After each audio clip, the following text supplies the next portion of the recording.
বেশ। তো এবার দেখ কোয়ান্টাম মেকানিক্সের অ্যাকচুয়াল, আচ্ছা একটা জিনিস বলতো আমাকে, কোয়ান্টাম মেকানিক্সটা কেন, মানে ইউনিকনেসটা কি, কোয়ান্টাম মেকানিক্সের সব থেকে বেশি ইন্টারেস্টিং ব্যাপারটা কি বলে তোদের মনে হয়? একটু ভাব, 2 মিনিট ভাবার সময় দিচ্ছি, আমি একটা ইম্পর্টেন্ট ফোন আসে, অ্যাটেন্ড করে নিচ্ছি। কোয়ান্টাম মেকানিক্সের সব থেকে ইন্টারেস্টিং বা সব থেকে ইন্টারেস্টিং জিনিস তোদের কোনটা সব থেকে বেশি ইন্টারেস্টিং লেগেছে? তোরা যতটা পড়েছিস তার মধ্যে কোয়ান্টাম মেকানিক্সটা তোদের কেন ইন্টারেস্টিং বা ইউনিক লেগেছে?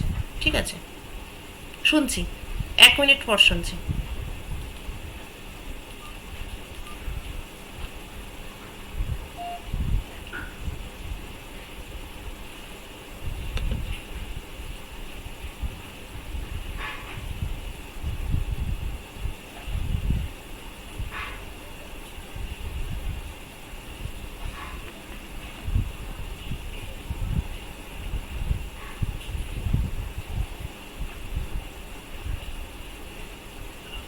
হ্যালো। হ্যাঁ, ডেটটা যে নিচে লিখে সই করেছি, 1/9/2021, ওটা আরো বড় করে করতে হবে?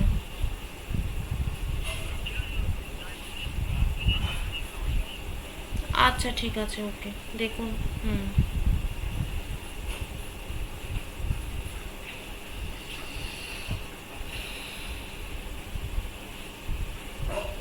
হ্যাঁ, এবারে বল।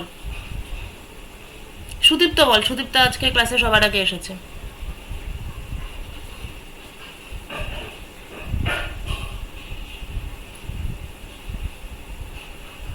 মানে নিউটনের সূত্র পড়ার পরে শোডিঞ্জারের সূত্র পড়ে কি মনে হয়েছিল সেটাই আমি জিজ্ঞেস করছি অ্যাকচুয়ালি।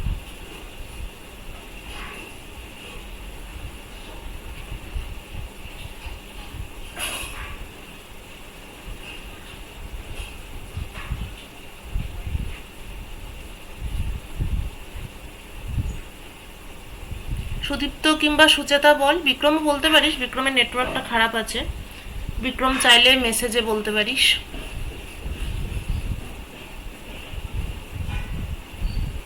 কোয়ান্টাম মেকানিক্সে ভালো লেগেছে কারণ ওখানে অ্যাটমিক অনেক রকমের আছে, মানে অ্যাটমিক ইন্টারেকশন, ওইগুলোর জন্য বেশি ভালো লাগে। আচ্ছা আচ্ছা, মানে অ্যাটম সম্পর্কে অনেক কিছু জানা গেছিল সেটাই তো। হুম। হুম, গুড, থ্যাংক ইউ। বাহ, এটা সুচেতার এই কারণে ভালো লেগেছে। আর সুদীপ্ত অবশ্য ভালো নাও লাগতে পারে, তাহলে এটাও বলতে পারিস যে আমার খুব একটা ভালো লাগেনি, তাই আমার কিছু বলার নেই। মানে ভালো লাগতেই হবে এরকম কোনো ব্যাপার নেই, অনেকের অনেক কিছু ভালো লাগে, অনেক কিছু নাও ভালো লাগতে পারে।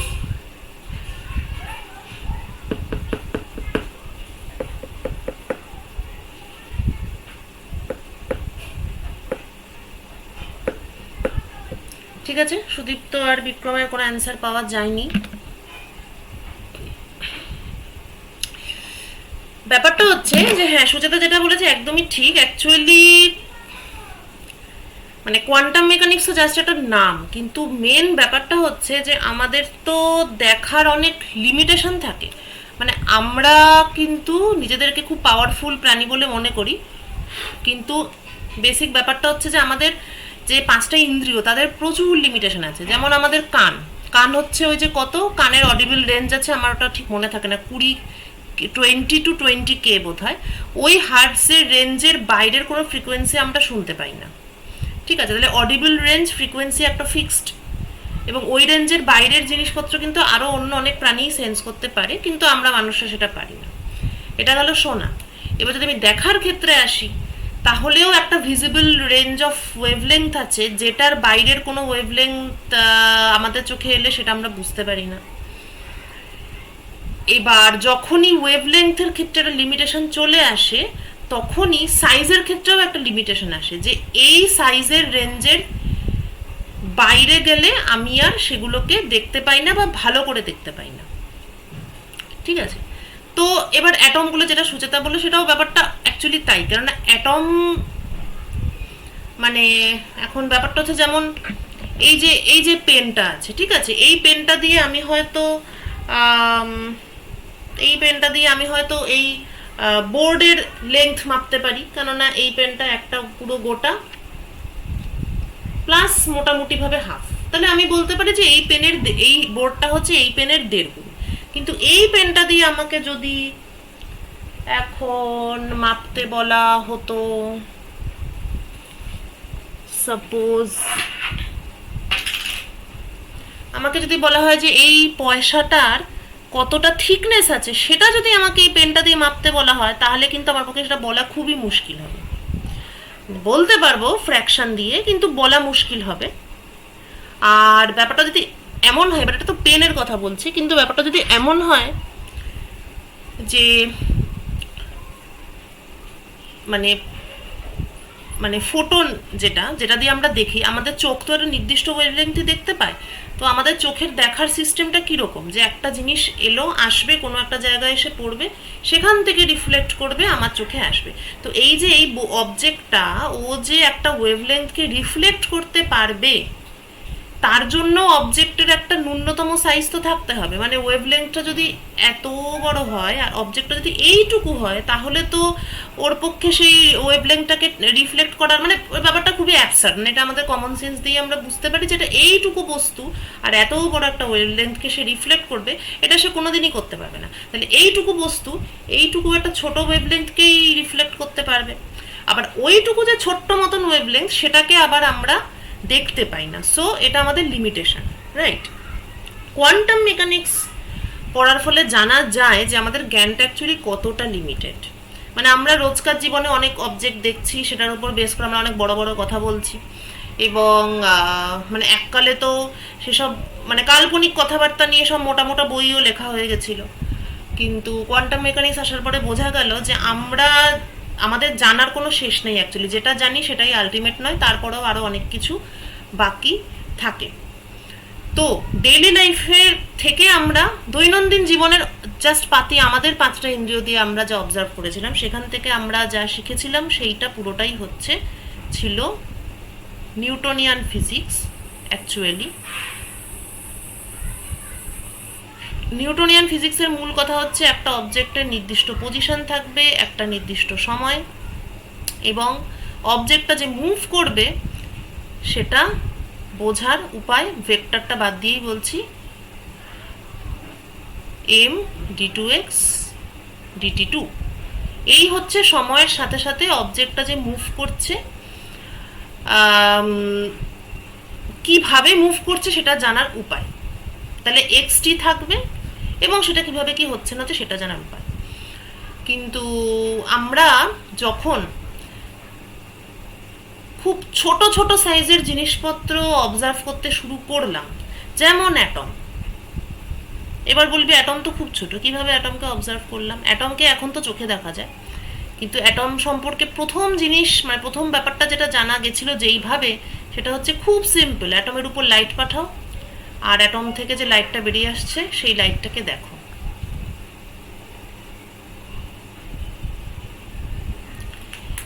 তো অদ্ভুত ব্যাপার, অ্যাটমে লাইট পাঠালাম, কিন্তু যে লাইটটা বেরিয়ে এলো সেটা হচ্ছে কতকগুলো এরকম এরকম লাইন, এরকম এরকম এরকম এরকম লাইন, যেটাকে আমরা বললাম স্পেকট্রাম, বর্ণালী। কিরকম আশ্চর্য ব্যাপার আর কি। ল্যাবরেটরিতে ডিসচার্জ টিউব দিয়ে যারা কাজ করে, হাইড্রোজেন ডিসচার্জ টিউব, একটা টিউব, তার মধ্যে হাইড্রোজেন গ্যাস ভরে দিয়েছি, হাইড্রোজেন গ্যাস ভরে দিলাম। এবার এটাকে দুপাশে আমি খুব high amount of voltage apply করলাম।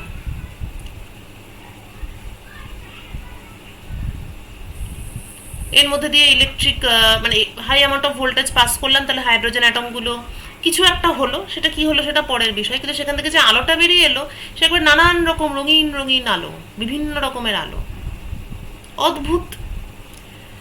এবারে অ্যাটমকে তো প্রথমে বিজ্ঞানীরা চোখে দেখতে পায়নি, তখন এই যে নানান রকম আলো বেরিয়ে এলো, সেইটাকে একটা ম্যাথমেটিক্যাল ফিটিং করে এরা মানে সেটা থেকে এবার ওরা ব্যাকে যেতে লাগলো, যেরকম একটা স্পেকট্রাম পাওয়া গেছে, কিভাবে এটাকে ব্যাখ্যা করা যায়। তারপর তোরা কোয়ান্টাম মেকানিক্সের অরিজিন পড়েছি, সেই প্রসঙ্গে আমি আর যাচ্ছি না। তো এখান থেকে বিজ্ঞানীরা অনেক রকম উল্টো পাল্টা উদ্ভট নানান রকম থিওরি, নানান রকম পস্টুলেট সমস্ত বের করা হলো। কিন্তু সেটা মানে খুবই উদ্ভট পুরো ব্যাপারটাই, কেননা এক্সটির বদলে ব্যাপারটা হয়ে গেল মানে নির্দিষ্ট পজিশন থেকে ব্যাপারটা হয়ে গেল এটা অনির্দিষ্ট একটা ব্যাপার, কি না একটা ওয়েভ ফাংশন। ওয়েভ ফাংশনটার অবস্থা এতই খারাপ যে এ ফুল ইনফরমেশন মোটেও দিতে পারে না। একে যাই জিজ্ঞেস করা হয় এ সবেতেই বলে যে কিছু একটা আমতা আমতা করে বলে। এই ক্লাসে উত্তর জিজ্ঞেস, কোনো একটা কোশ্চেন জিজ্ঞেস করলে স্টুডেন্টরা যেরকম উত্তর দেয় ওয়েভ ফাংশনটা ঠিক সেরকমই উত্তর দিচ্ছে, মানে কোনো কিছু হ্যাঁ এটার উত্তর এটা এরকম, মানে তুমি জিজ্ঞেস করছো পজিশন কোথায়, আমি বললাম হ্যাঁ ওর পজিশন হচ্ছে অমুক জায়গায়, এরকম উত্তর ওয়েভ ফাংশন কোনোদিন দিতে পারবে না। ওয়েভ ফাংশন কে পজিশন জিজ্ঞেস করা হোক, কোনো একটা পার্টিকেলের মোমেন্টাম জিজ্ঞেস করা হোক, ওয়েভ ফাংশন সবসময় কি বলবে, এইখানে থাকার সম্ভাবনা 20%, ওইখানে থাকার সম্ভাবনা 60%, এখানে থাকার সম্ভাবনা 30%। তো এই হচ্ছে পুরো চেঞ্জ হয়ে গেল, মানে পুরো পার্সপেক্টিভ পুরো ব্যাপারটাই চেঞ্জ হয়ে গেল। তো তার মানে এই নয় যে এটা ভুল, আসলে সাইজ ম্যাটার করছে, মাস ম্যাটার করছে, ম্যাটার অনেক কিছুই করছে। এবং যখন এই সাইজটা খুব বড় হয়ে যাচ্ছে, এই যে বললাম ও ফুল ইনফরমেশন দিতে পারে না, তো ব্যাপারটা অনেকটা এরকম যে আমি যদি প্লট করি ওয়েভ ফাংশন বনাম পজিশন, তাহলে ওয়েভ ফাংশনটা হয়তো বা এরকম টাইপের। তো তার মানে কি, তার মানে এই পজিশন এটাও একটা সম্ভাব্য পজিশন, এটা আরেকটা সম্ভাব্য পজিশন, এটা একটা পজিশন, মানে অজস্র অনেক জায়গায় ও থাকতে পারে, x2 x5 সব জায়গায় থাকতে পারে। এক একটা জায়গায় থাকার সম্ভাবনা এক এক রকম। x1 এ থাকার সম্ভাবনা হচ্ছে এই যে ভ্যালুটা ψ1 তার মড স্কোয়ার, সেটা হচ্ছে x1 এ থাকার সম্ভাবনা, হয়তো সেটা 10%। x4 এ থাকার সম্ভাবনাটা বেশ বেশি, এখানে যা আসবে ψ4 তার মড স্কোয়ার, সেটা হচ্ছে কি এখানে থাকার সম্ভাবনা, সেটা হয়তো মেবি 60%, এরকম হচ্ছে ব্যাপার।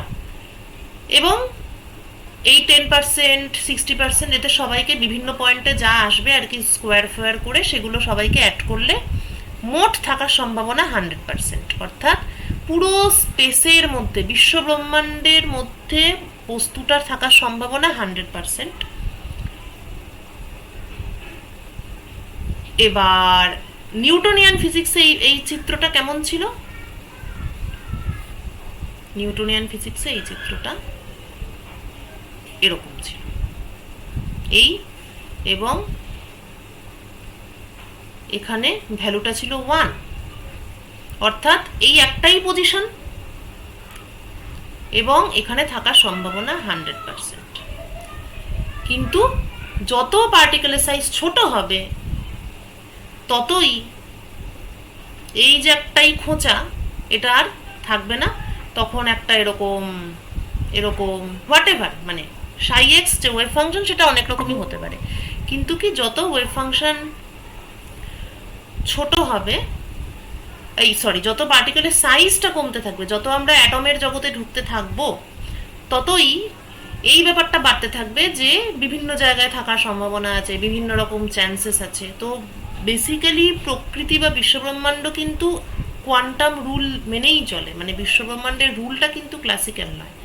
We live in a quantum world, কিন্তু কি আমরা বুঝতে পারি না যে আমরা কোয়ান্টাম ওয়ার্ল্ডে আছি, আমরা অনেক কিছুই বুঝতে পারি না। যেমন আমরা এটাও বুঝতে পারি না যে world, this world is not three-dimensional. আমাদের পৃথিবীটা কি থ্রি ডাইমেনশনাল? মোটেও থ্রি ডাইমেনশনাল নয়। অলরেডি আইনস্টাইনের থিওরি অনেক বয়স হয়ে গেল, যেখানে বলেই দিচ্ছেন যে ওরকম শুধু স্পেস নিয়ে মোটেও কাজ টাজ করা যাবে না, স্পেস টাইম নিয়ে কাজ করতে হবে, যেটা কিনা 4 ডাইমেনশন। তার মধ্যে টাইমটা আবার এমনই যে তার আবার একটা মাইনাস সাইন থাকে সবসময় তার আগে, মানে ব্যাপারটা এরকম হয় x square plus y square plus z square কিন্তু minus c square t square, এরকম টাইপের ব্যাপার থাকে, মাইনাস থাকে, এখানে একটা মাইনাস সাইন থাকে। আবার এটা ছাড়াও আরো অনেক বিষয় আছে, যেমন ধর থ্রি ডাইমেনশন, তো থ্রি ডাইমেনশনাল ওয়ার্ল্ড বলতে আমরা এটা বুঝি। কিন্তু যেমন ধর একটা সুতো, ঠিক আছে, এটা মনে করো একটা সুতো, তো এই সুতোটাকে আমি কি বলবো, বলতে গেলে আমি ওয়ান ডাইমেনশনালি বলবো, কারণ সুতোটা সোজা লম্বা হয়ে বসে আছে, তাহলে এটা আমার ধারণা, মানে আমার বক্তব্য হবে এটা ওয়ান ডাইমেনশন। কিন্তু সুতোটাকে আমি যদি মাইক্রোস্কোপ দিয়ে দেখি, তাহলে সুতোকে বা একটা চুলকে একটা চওড়া সিলিন্ডারের মতো মনে হবে। তখন কি আর এটাকে ওয়ান ডাইমেনশনাল বলা যাবে? তখন আমি নিজেই বলবো না না না, এটা তো থ্রি ডাইমেনশনাল। তো একই রকম ভাবে আমাদেরও ইউনিভার্সে যে আমরা থ্রিডি বলে বলছি, আসলে হয়তো থ্রিডি নয়, আরো অনেক ডাইমেনশনস আছে যেগুলো আমরা বুঝতে পারছি না, হিডেন ডাইমেনশনস লুকানো আছে।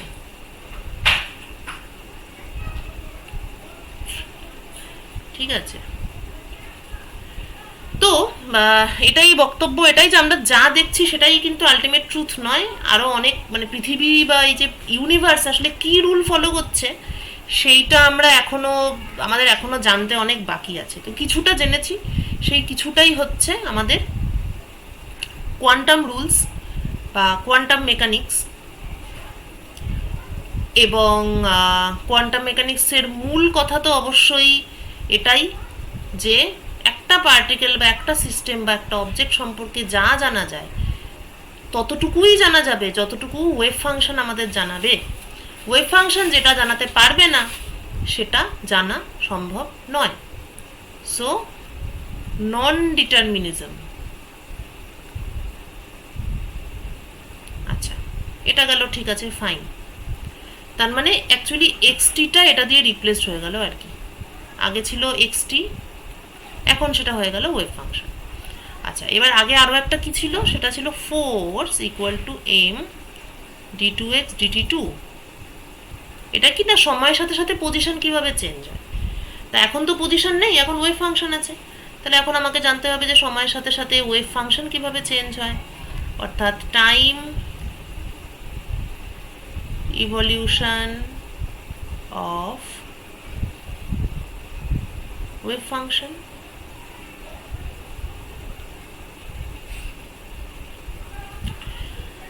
কিভাবে চেঞ্জ হয়?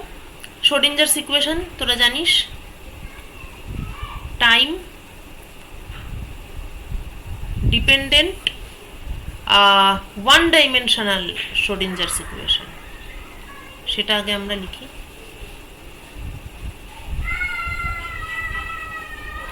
Minus h cut square by 2m del 2 psi xt del t2 plus vx psi xt equal to ih cut del psi del t।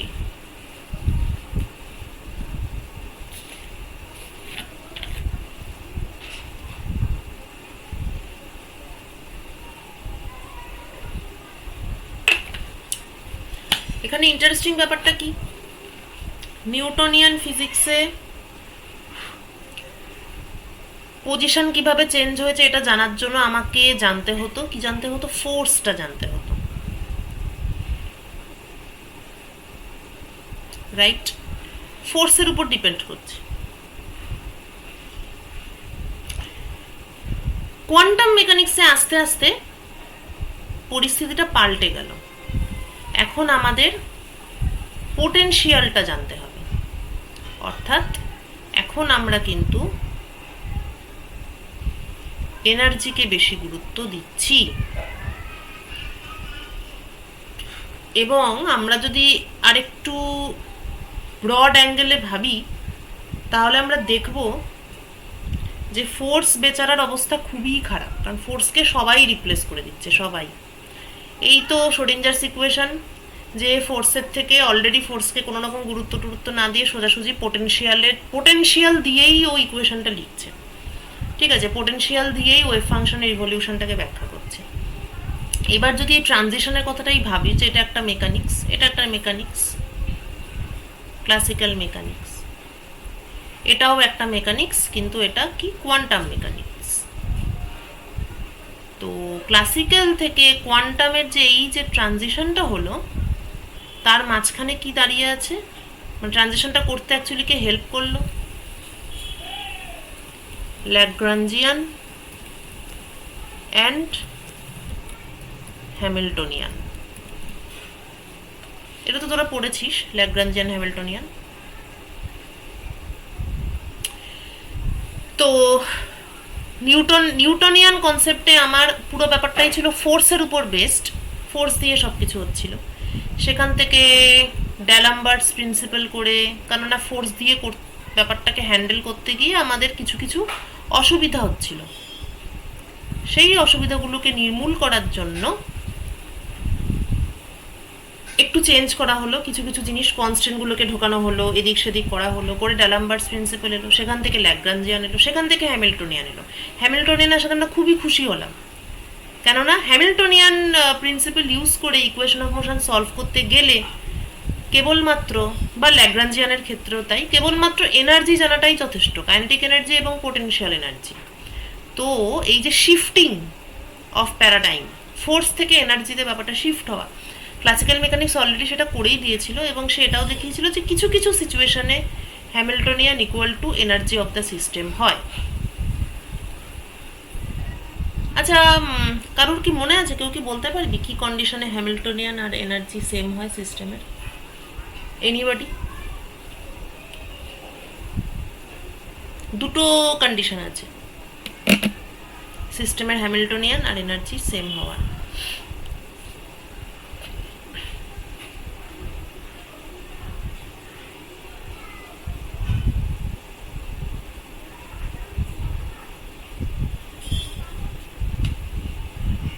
কেউ যদি কোনো ছোটখাটো ক্লুও দিতে পারিস।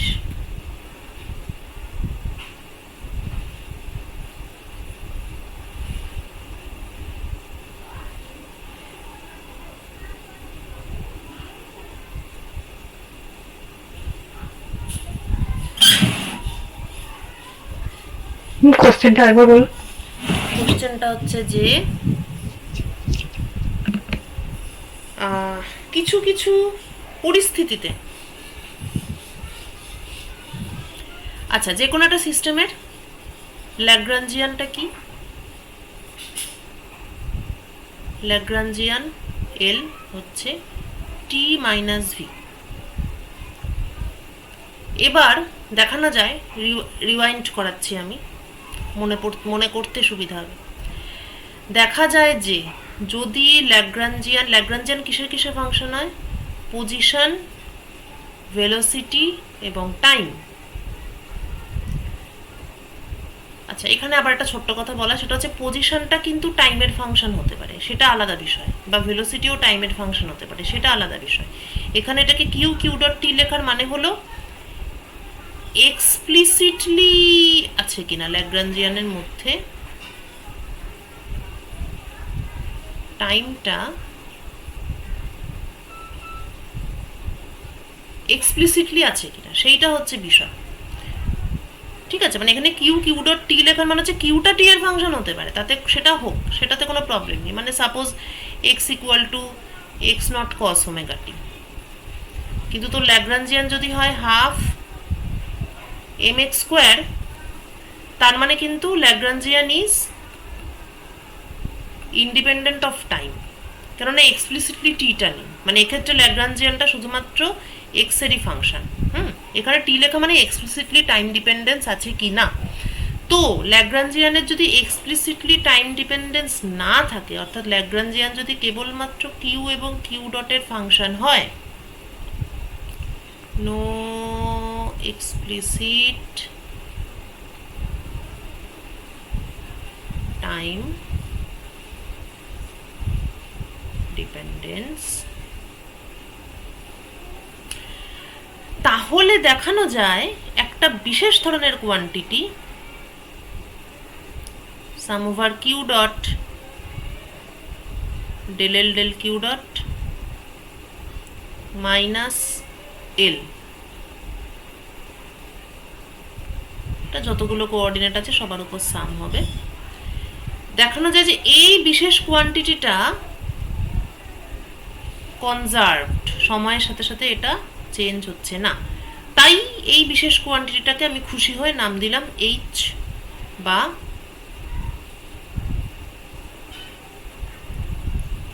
Hamiltonian of the system. এটা কিছুই নয়, যদি ল্যাগ্রাঞ্জিয়ানের মধ্যে এক্সপ্লিসিটলি টাইম না থাকে তাহলে দেখা যায় যে এই জিনিসটা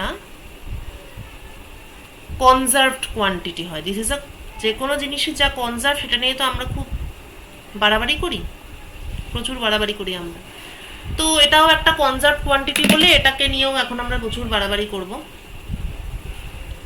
এই হচ্ছে বিষয়। তো হ্যাঁ, তো এটা হচ্ছে এবার যে এটাই আর কি বাড়াবাড়ি করবো এবং সেটার নাম দিয়ে দিয়েছি এইচ, অর্থাৎ হ্যামিল্টনিয়ান অফ দ্য সিস্টেম। এখন কিছু কিছু পার্টিকুলার পরিস্থিতিতে দেখা যায় এই এইচটা is equal to total energy of the system. এবার আমার প্রশ্নটা হচ্ছে সেই পার্টিকুলার পরিস্থিতিটা কি? কিছু কিছু দুটো কন্ডিশন আছে, অ্যাকচুয়ালি দুটো কন্ডিশন আছে যেটা স্যাটিসফাই হলে দেখা যায় যে H is equal to total energy. যখন ভেলোসিটিটা টাইম, মানে যখন পোটেনশিয়াল ফাংশনটা ভেলোসিটি ইন্ডিপেন্ডেন্ট হয়। ভেরি গুড, এটা একটা। আর টাইম ইন্ডিপেন্ডেন্ট হতে হবে, কনস্ট্যান্ট হ্যাঁ, মানে টাইমটা এক্সপ্লিসিটলি ডিপেন্ডেন্ট নয়, ইন্ডিপেন্ডেন্ট হতে হবে, টাইমটাকেও ইন্ডিপেন্ডেন্ট হতে হবে কনস্ট্যান্ট বলে। দাঁড়া এক মিনিট, পোটেনশিয়ালটা ভেলোসিটি ইন্ডিপেন্ডেন্ট, হ্যাঁ এটা একটা। আর একটা বল বিক্রম, যেটা একটা কি বললি? And when the constants are time independent. ও হ্যাঁ, আচ্ছা।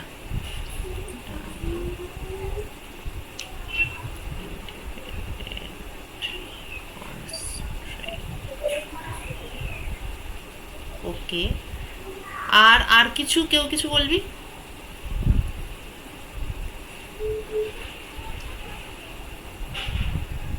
যেমন ল্যাগ্রাঞ্জিয়ানটা টাইম ইন্ডিপেন্ডেন্ট হয়। ল্যাগ্রাঞ্জিয়ান টাইম ইন্ডিপেন্ডেন্ট, হ্যাঁ গুড। যদিও এটা আমি বলে দিয়েছি আগেই, বাট যাই হোক, ল্যাগ্রাঞ্জিয়ান টাইম ইন্ডিপেন্ডেন্ট। আচ্ছা, Lagrangian time independent actually constant time independent হলে ল্যাগ্রাঞ্জিয়ান টাইম ইন্ডিপেন্ডেন্ট হয়, না তাছাড়াও অন্য, হ্যাঁ আরও আছে, আরও কন্ডিশনস আছে। বাহ, ভালোই তো মনে আছে দেখছি, very good. Potential velocity independent হতে হয়, কনস্ট্যান্টটা টাইম ইন্ডিপেন্ডেন্ট হতে হয়, আর একটা জিনিসও মনে হচ্ছে বলার দরকার আছে, আর একটা জিনিস মনে তো হচ্ছে আমার বলার দরকার আছে, নাকি না দরকার নেই? আচ্ছা, এটা কি হতেই হবে? একটা কোশ্চেন, মানে একটা ব্যাপার ছিল মনে আছে যে হ্যামিল্টনিয়ান কনজার্ভড, সেটার আলাদা condition, Hamiltonian equal to energy সেটার কিন্তু আলাদা কন্ডিশন। হ্যামিল্টনিয়ান কনজার্ভড হয় একটা পার্টিকুলার কন্ডিশন হলে, আর এইচ ইকুয়াল টু ই হয় সেটা একটা পার্টিকুলার কন্ডিশন হলে। তো এখানে তোরা যেটা বলছিস সেটা হচ্ছে দুটোকে মিক্স করে বলছিস, যেমন এল টাইম ইন্ডিপেন্ডেন্ট হলে এইচ কনজার্ভড হবে, আর এইচ ইকুয়াল টু ই হতে গেলে পোটেনশিয়ালটাকে ভেলোসিটি ইন্ডিপেন্ডেন্ট হতে হবে।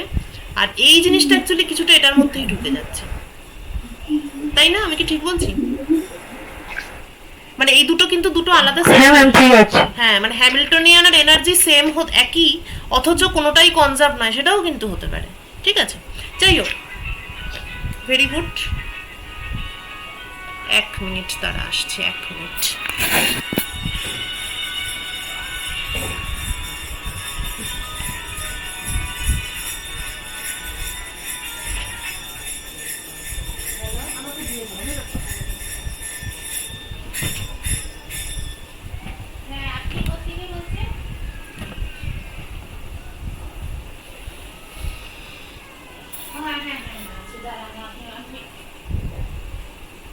না আগে নিয়েছে, মেয়ের সঙ্গে কথা বলুন।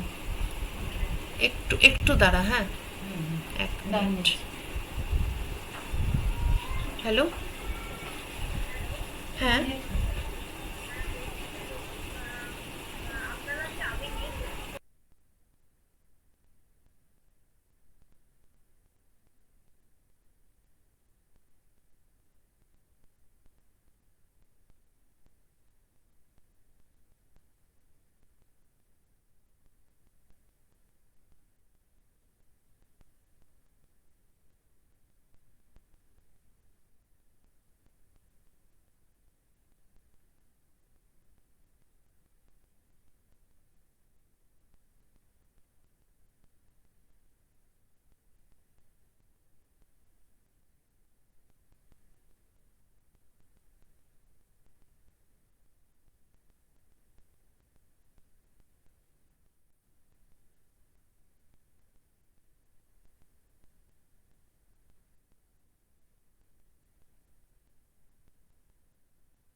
হ্যাঁ, হ্যালো।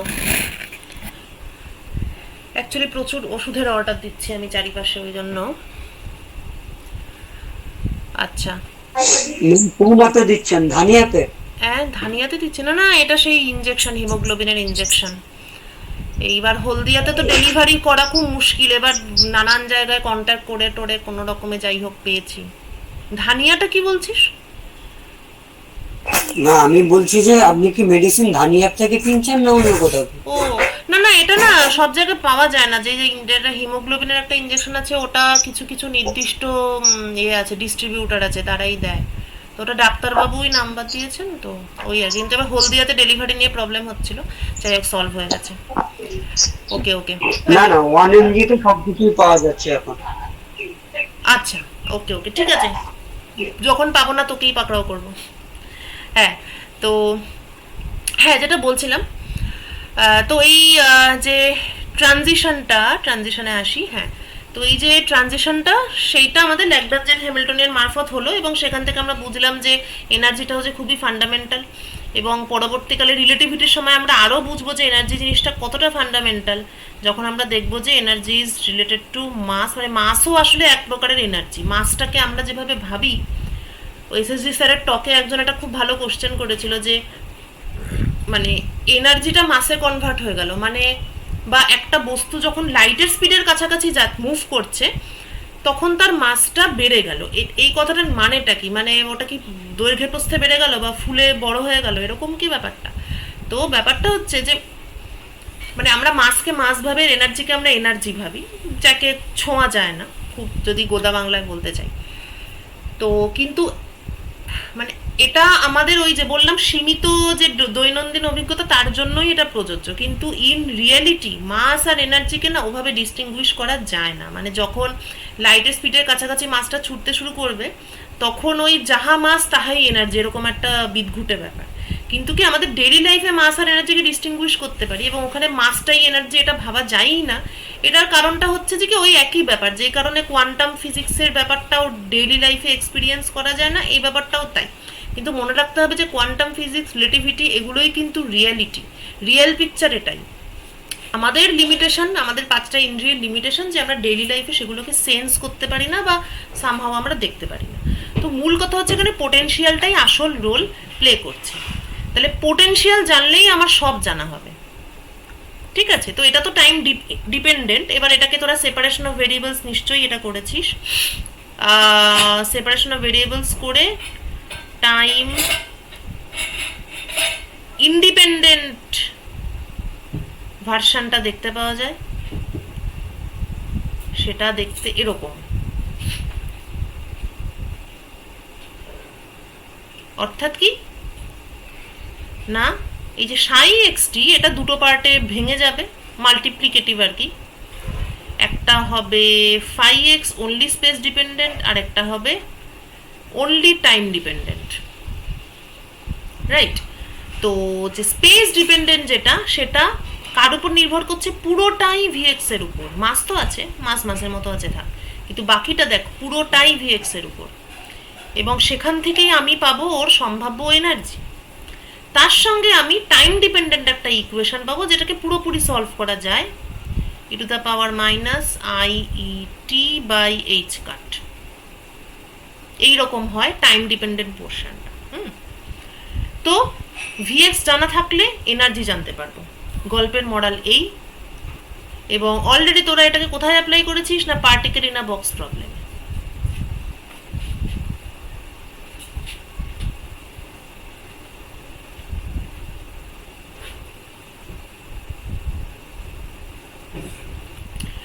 সেখানে পোটেনশিয়াল গিভেন ছিল তোদের, যে ভিএক্স ইকুয়াল টু 0 বিটুইন 0 এবং এ, আর বাকি সমস্ত জায়গায় ইনফিনিটি। এটা একটা কি নির্দিষ্ট পোটেনশিয়াল, যেটা তোকে বলে দেওয়া হয়েছিল।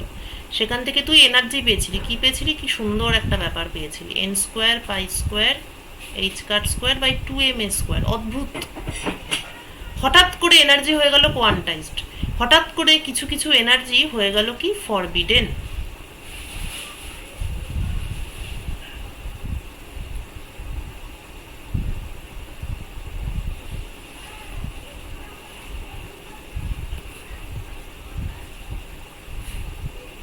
অড টাইপের রেজাল্ট আসে কোয়ান্টাম মেকানিক্সে। ওয়েল, এবার এখন এই আর একটু বড় হলি, এগুলো করেছিস, এবার আর একটু বড় হয়েছিস, এখন তোরা যেটা করবি সেটা হচ্ছে একটা অন্য ধরনের potential. Interesting, because this is a spherical potential.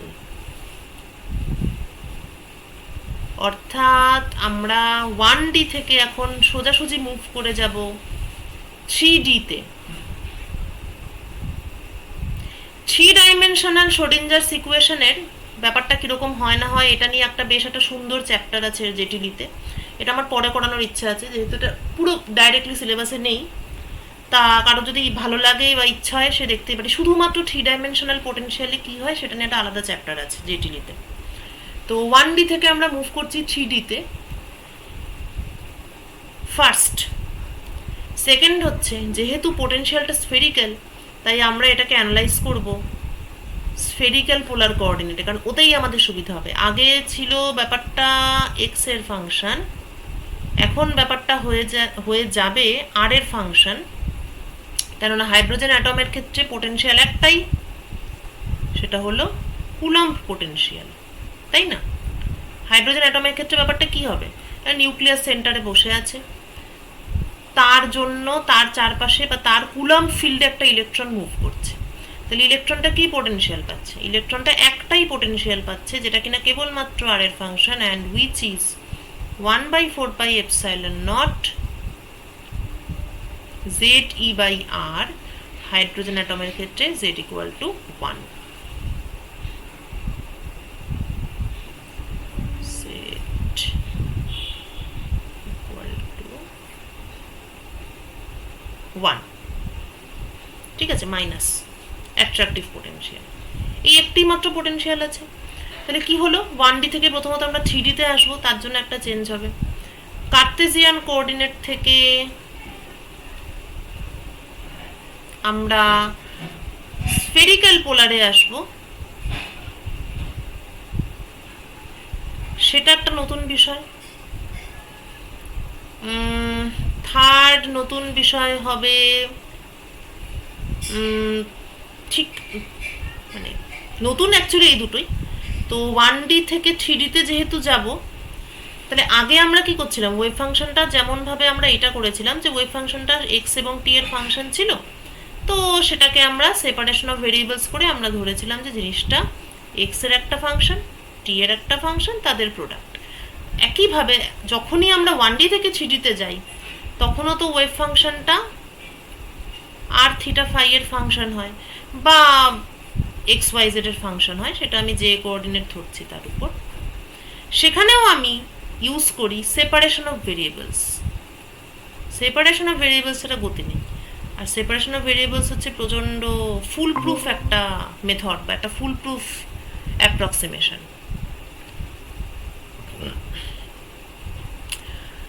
তো সেখানেও আমরা এরকম ধরবো যে একটা আর এর function multiplied by angular function. এইভাবে আমরা একটা ইকুয়েশন পাবো শুধুমাত্র আর রিলেটেড, আরেকটা ইকুয়েশন পাবো শুধুমাত্র থিটা ফাই রিলেটেড। যেটা আর থেকে পাবো সেটা রেডিয়াল ওয়েভ ফাংশন আর কি, রেডিয়াল ওয়েভ ফাংশন এবং রেডিয়াল কি বলবো শ্রোডিঞ্জারস ইকুয়েশনের রেডিয়াল পোর্শনটা। এবং এখান থেকে যেটা পাবো সেটা হচ্ছে অ্যাঙ্গুলার ইকুয়েশন। আর ওয়েভ ফাংশনটাকে একটা অন্য নামেও ডাকা হয়, সেটা হচ্ছে স্ফেরিক্যাল হারমোনিক্স।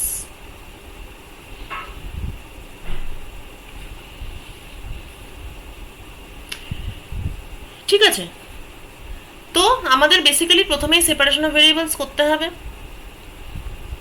তারপর সেটাকে ডিফারেনশিয়াল ইকুয়েশন সলভ করার যা যা টেকনিক আমরা শিখেছি, ইনক্লুডিং দ্য কি বলে ওটাকে ইনফেমাস ফ্রবেনিয়াস মেথড। ওকে, ফ্রবেনিয়াস মেথড ইউজ করতে গেলেই অনেক লোকের গায়ে জ্বর আসে, মানে তোদের আসে কিনা জানি না, সেই পাতার পর পাতা ইকুয়েশন চলছে তো চলছেই।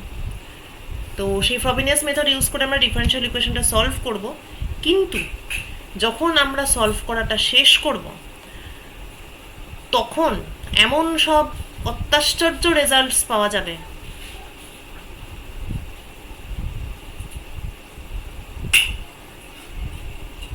যে তখন মনে হবে যে এই এত কষ্ট করে সার্থক হলো। নানান রকম ইন্টারেস্টিং বললে কিছুই বলা হয় না, মানে ম্যাজিক্যাল মিরাকিউলাস রেজাল্ট পাওয়া যাবে। যেমন কিছু কিছু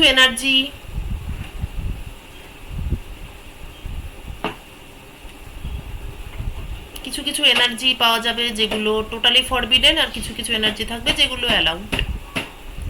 সেটা অবশ্য আমরা পার্টিকেল ইন আ বক্সেও দেখেছি, আমরা সেটার সঙ্গে পরিচিত।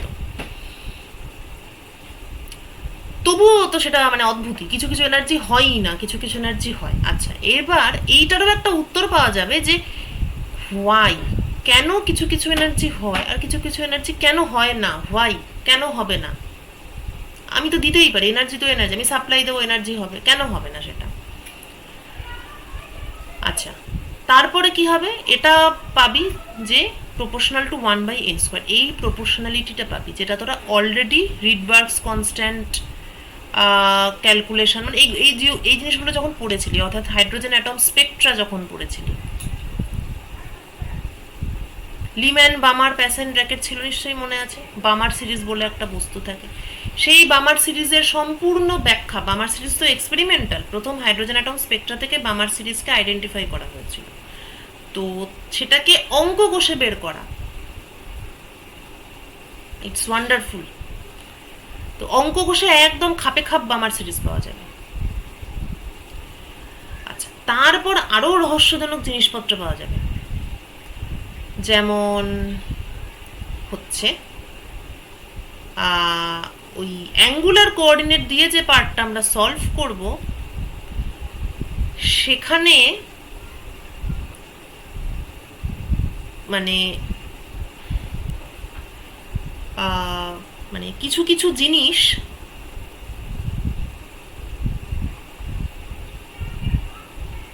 এক্সট্রা পাওয়া যাবে, মানে অ্যাঙ্গুলার কোঅর্ডিনেট দিয়ে আমরা দুভাবে সলভ করব এটাকে আবার, তো মানে একই মেথড, ঠিক আছে, সরি একই জিনিস কিন্তু দুটো আলাদা মেথডে বের করব, তাতে আবার দেখা যাবে যে ও গড, ঠিক আছে। আচ্ছা শতরূপ, আমার না আগের ক্লাসটা চলছে, তুই বসে থাক, এটা 2 মিনিটে শেষ হয়ে যাবে।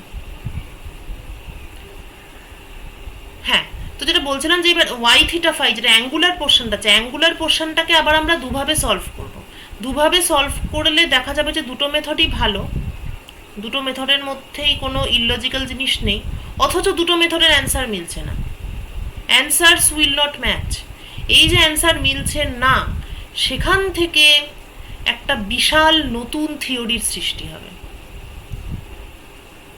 যেটাকে সংক্ষেপে আমরা একটা খুবই সাধারণ নাম দিয়ে দিয়েছি, হ্যাঁ, কিন্তু এই স্পিন হচ্ছে একটা অসাধারণ জিনিস আসলে। তো এই পুরো গল্পটা পাওয়ার জন্য তার আগে এই কষ্ট করতে হবে, কষ্টটা হচ্ছে এই যে পাতার পর পাতা ফ্রবেনিয়াস করতে হবে, জীবনে একবারই করতে হবে, কিন্তু ভালোভাবে করতে হবে যাতে কনসেপ্টটা মাথার মধ্যে থেকে যায়। ঠিক আছে, এই ডিসকাশনটা এতটাই, এটা অ্যাকচুয়ালি তোরা নিজেরাই করবি, কিন্তু আমি আরও কিছুটা না বলে দিলে তোরা নিজেরা করতে পারবি না, তো এইটা এতটাই থাক। এবার এর পরের ক্লাসে আমরা অ্যাকচুয়ালি অঙ্কটা করা শুরু করব, আর এখন তোরা নেক্সট 1 ঘন্টায় যেটা করবি সেটা হচ্ছে আমি তোদের গ্রুপে একটা অ্যাসাইনমেন্ট পাঠাচ্ছি, সেটার প্রবলেম নাম্বার 1টা তোরা করবি, করে আমাকে, এখন 11:30 বাজছে, তোরা 12:30টার মধ্যে আমাকে ওটা পাঠাবি, ঠিক আছে? এটা হচ্ছে কোয়ান্টাম মেকানিক্স, তোরা আগের সেমে যা পড়েছিস তার উপর বেস করে, তো তোদের কতটা কি মনে আছে সেটা একটু আমাকে দেখতে হবে, তো ওটার জন্য আমাকে টেস্ট নিতে হবে। হ্যালো শুভম, হ্যাঁ বল। এই তো এখনই একজন তো ঢুকে গেছে, ঢুকে পড়। ঠিক আছে। হ্যাঁ, তো আমি অ্যাসাইনমেন্টটা গ্রুপে পাঠিয়ে দিচ্ছি, ওটা 1 ঘন্টা টাইম, ঠিক আছে? 1 ঘন্টা পরে, 1 ঘন্টার মধ্যে আমাকে হোয়াটসঅ্যাপে অ্যান্সার পাঠিয়ে দিবি। এবার তোরা লিভ কর, হ্যাঁ, আমার পরের ক্লাসটা শুরু হবে, অ্যাসাইনমেন্ট আমি পাঠাচ্ছি।